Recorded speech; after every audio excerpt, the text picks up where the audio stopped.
Soomaaliya hanoola Soomaaliya hanoola halkaan waxaan isugu soo baxay taageerada Khaatumo Khaatumaanu taageeraynaa Khaatumo state Soomaaliya annaga oo ka mida Soomaaliya rabnana inaanu isu keenno Soomaaliya taageeradaas waa soconaysaa Soomaaliyana meesha isu keenaysaa waa Khaatumo iyadaa u noqonaysa hooyadii soo celin lahayd magicii iyo dawladnimadii Soomaaliya laba kelmadood oo taageerada isaguna ka hadlo bismillahir rahmaanir rahiim bismillahir rahmaanir rahiim bismillahir rahmaanir rahiim Soomaaliya hanoola Soomaaliya hanoola Khaatumo hanoola Khaatumo hanoola cadowgeeda la jabiyo cadowgeeda la jabiyo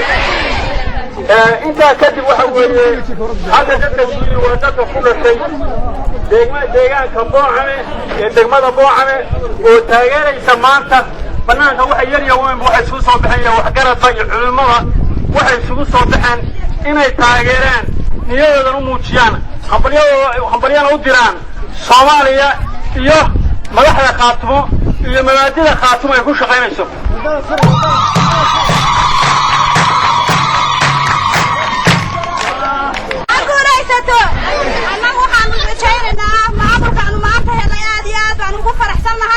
waxaanu la rabnaa inuu sidaa ka sii fiicnaado qof walba oo dhulbaxantaa meel jooga waxaan rabnaa naftiya maal hala harinina maamulka Khaatumo isteeda Soomaaliya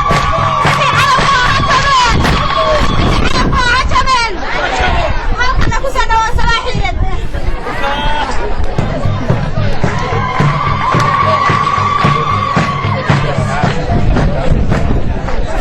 bismillahir rahmaanir rahiim waxaan salaamayaa dhammaan dadweynaha meesha isugu yimi odayaal hooyooyin waxgarad dhammaan waa salaamaya waxaan ku salaamayaa salaanta muslimka assalaamu calaykum waraxmatullaahi wabarakaatuh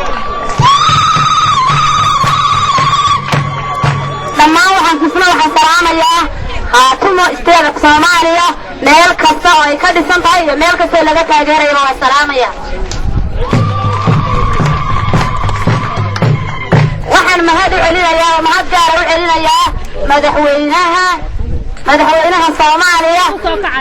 Sheekh Shariif Sheekh Ahmed Aadan baa salaan gaar u celinaya